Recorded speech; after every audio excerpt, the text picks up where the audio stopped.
أهجروا مع السرحتينيات بقدام حدا جنبوت بدرجة عالم تذكيره برعتي إيرتران سودان الناب قدايتي مس إثيوبيا تغسيت زلوا مسحاب بزملكة زكيوم بيت مغرب نسرات إثيوبيا نحوات شنين كم قبر شبراوين وجلتات كم زقبو زبل إما مغربو سلام كبرات تغطاتلتي ازي اب كتما باريس كاب زركب ستورينا زدالو نيرتران كبابيان زملكتو اب سوم زين سراي معبالتات زدسس مدبنايوم اب سعسوزي بتوساغي حبرت ايروبا ناب ايثيوبيا تعزاب مرجان ملاخ زنبورو مدب مسرازو نسودانن ايثيوبيا نمقرب بريزيدنت إسياس أفورقي كستوس دتبغسو كم زي تعوته دبلوماسيون منجتات مغلاصم قطر نتفان انت حيلتات الصومال نمقرب زنقده فوليلوخ سريدا زولون كالن معبالتات كندسسينا ابز مدب زي نزفنو تحسوتاتن كالن بسفيحو امربب حبريتا errana.org ناي موبايل اب كومون اب يوتيوب errana لكم بمركب سبسكرايب لايك شير بمبال اب وانو كترغبو كما تدخلوا بتحتنا كنحبركم نفتو كسافة امي مسانا خصنحو زعدمكم مس كلهم ادالو تزمدب بينيام سموني سناي مكتتال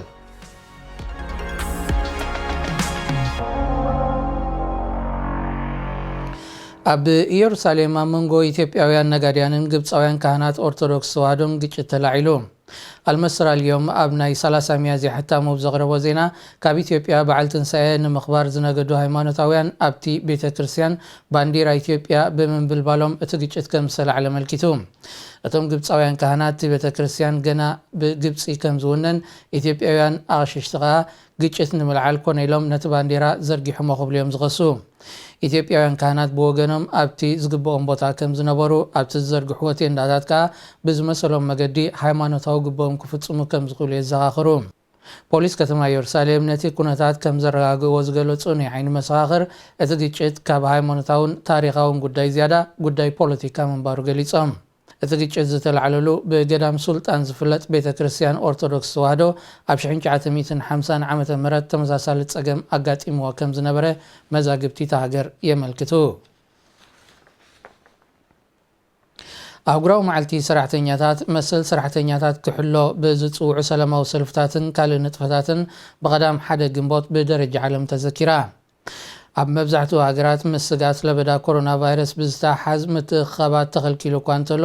ኣብ ፈረንሳ ትርከበን ሓያሎ ሃገራት ግና ሰራሕተኛታት መሰሎም ክሕሎ ዝፅውዕ ኣድማን ናዕብን ካብ መክያድ ኣይዓገቶምን ብፍላይ ኣብዚ ናይ ኮሮና ቫይረስ እዋን ሰራሕተኛታት ተወሳኺ ማሕበራዊ ሕሰም ይቃልዑ ከም ዘለዉ እዩ ኣብ ፓሪስ ዝተኻየደ ናዕቢ ሰራሕተኛታት ኣዘኻኺሩ በንጻር ዚ መሰል ሰራሕተኛታት ፍጹም ኣብ ዘይክበረላ ኤርትራ መምርሒታት ምግታእ ኮሮና ቫይረስ ብዝሓለወ መልክዑ ተኻይዱ ዝተባሃለ ኣኼባታት ብምእንጋድ ንኣህጉራዊ መዓልቲ ሰራሕተኛታት ዘኪራ ውዒላ ኣብ ኤርትራ ብጉልባብ ሃገራዊ ኣገልግሎት ንሕግታት ዕዮን መሰል ሰራሕተኛታትን ዝጥሕስ ናፃ ናይ ጉልበት መዝመዛ ንዓመታት ኣብ ዝቕፅለሉ ዘሎ እዋን ኣህጉራዊ መዓልቲ ሰራሕተኛታት ንስለ ፅምብል ተዘኪሩ ከም ዝውዕል ዝንገረሉ ኣብ ኤርትራ እቲ ዝበዝሐ ዓያያ ሓይሊ ሰብ ብስም ሃገራዊ ኣገልግሎት ኣብ ናፃ ናይ ጉልበት መዝመዛ ተፀሚዱ ከም ዘሎ ዝፍለጥ ኮይኑ እዞም ወግዓዊ ደሞዝ ዘለዎም ሰራሕተኛታት መሰል ማሕበራዊ ድሕነት ከይረኸቡ ኣብ ስራሕ ከም ዝፅመዱ ይግለጽ መሰል ሰራሕተኛታት ኣብ ዘይክበረላ ኤርትራ ኣብቲ ብደረጃ ዓለም ንሰራሕተኛታት ኣገዳሲ መባእታዊ ናይ ማሕበራዊ ድሕነት ዝኾነ መልዕሎ ወይ ጥሮታ እውን የለን ኣብ እዋን መግዛእቲ እውን ዝነበረ ሓደ ካብ ኣውራ መሰላት ሰራሕተኛታት ዝኾነ ጥሮታን ካልእ ናይ ማሕበራዊ ድሕነት ረብሓታትን ኣብ ኤርትራ ኣብዚ እዋን እዚ ከመርእስ እውን ዝለዓል ኣይኮነን ዕድመ ዝደፍኡ ወይ ድማ ብሕማምን ካልእ ምኽንያታትን ስራሕ ከቋርፁ ዝግደዱ ዜጋታት ዋላ እውን ነዊሕ ዓመታት ዝሰርሑ እንተኮይኖም ብዘይ ዝኾነ ጥሮታን ካልእ ረብሓታት ማሕበራዊ ድሕነትን ስለ ዝፋነው ኣብ ከቢድ ፀገም ክወድቁ ምርኣይ ንቡር እዩ እቲ ነዚ መሰላት እዚ ዝጣበቕ ዝግብኦ ሃገራዊ ኮንፌደሬሽን ሰራሕተኛታት ኤርትራ ወይ ከዓ ሃኮስአ ድማ ከም ጥብቆ ትካል ህግደፍ ንመጋበርያ ፖለቲካ ጥራይ እንተዘይኮይኑ ንሰራሕተኛታት ዘርብሕ ዕዮ ከም ዘይብሉ እዩ ዝንቀፍ ኣህጉራዊ መዓልቲ ናፃ ፕረስ ሶኒ 3 ግንቦት ብደረጃ ዓለም ተዘኪሩ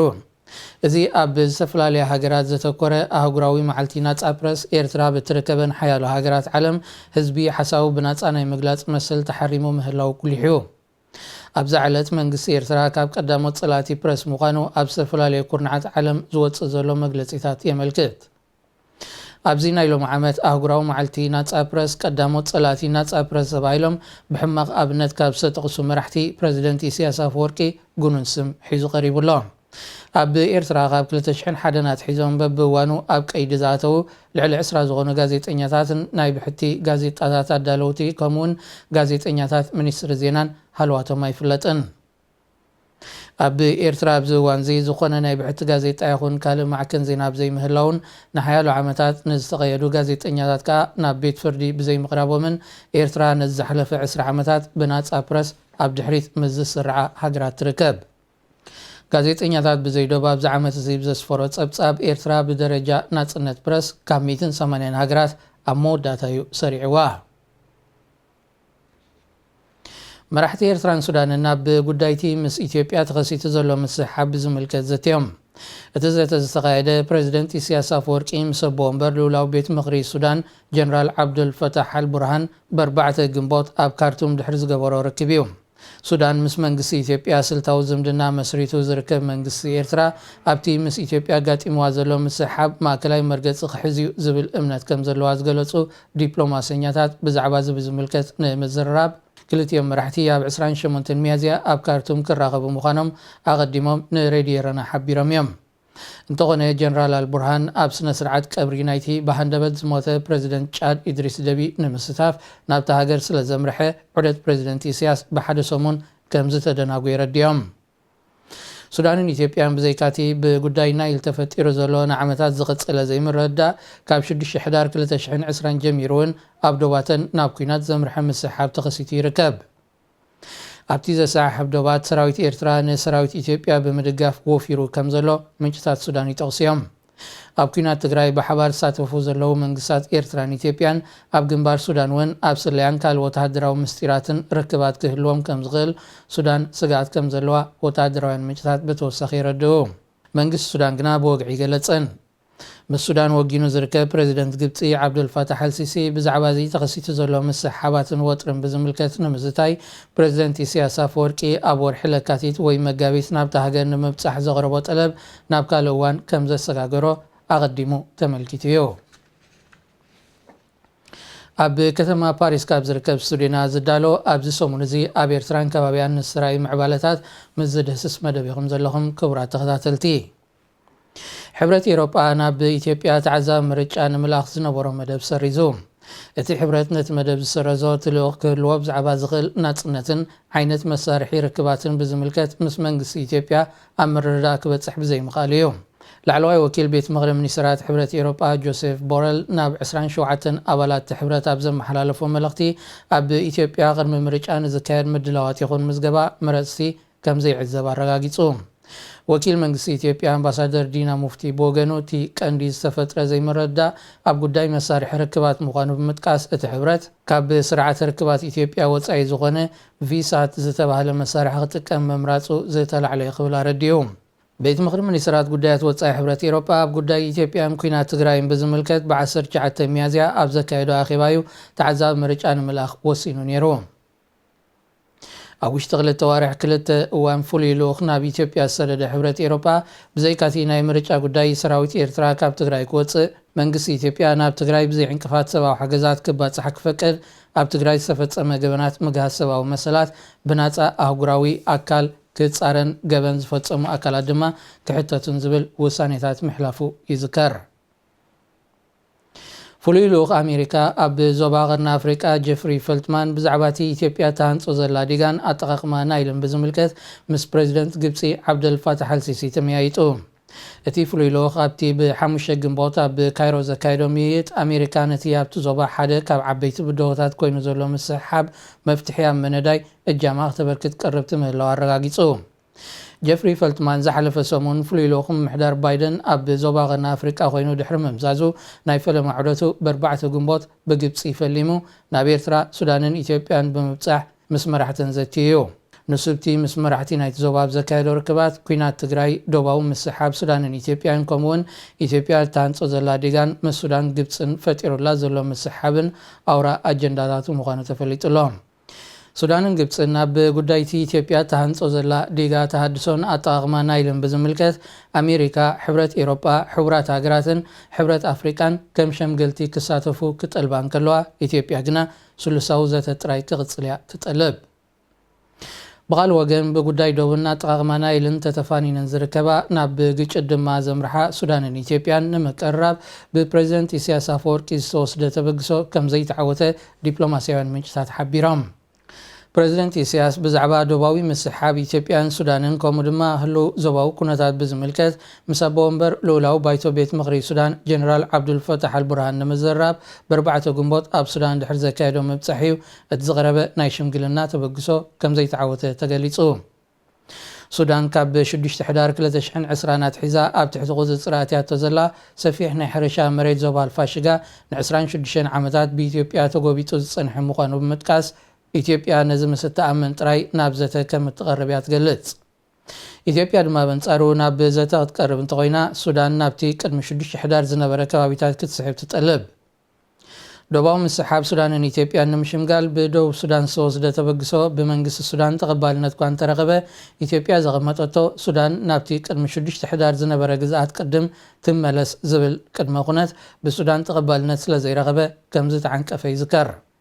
ሱዳን ሒዛቶ ዘላ ሰፋሕቲ ናይ ሕርሻ መሬት ጥራይ ዘይኮነ ዲጋ ተሃድሶ ዝህነፀሉ ዘሎ ከባቢታት ክልል ቤንሻንጉል እውን ዋንነት እዩ ትብል ኣላ ክብል መንግስቲ ኢትዮጵያ ኣብዚ ሰሙን እዚ ብወግዒ ተቃውሞ ገሊጹ እዩ።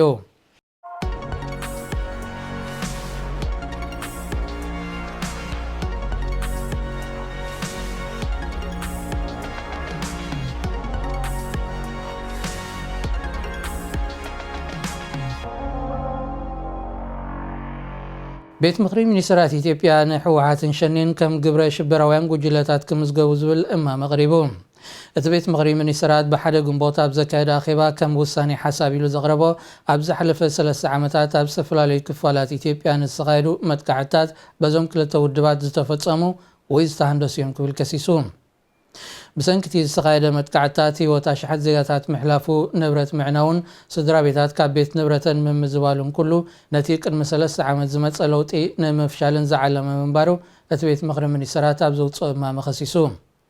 መራሕቲ ዘን ውድባት ብውልቀ ሰብ ደረጃ ምኽሳሶም ዝከኣል እኳ እንተኾነ ብመሰረት ኣብ 2020 ዝወፅእ ኣዋጅ ነተን ውድባት ብእኩብ ኣብ መዝገብ ግብረ ሽበራ ምስፋረን ዝሓሸ ምቁፅፃር ሽበራ ንኽካየድ ዝሕግዝ ምዃኑ እዩ እቲ ቤት ምኽሪ ዝገልጽ።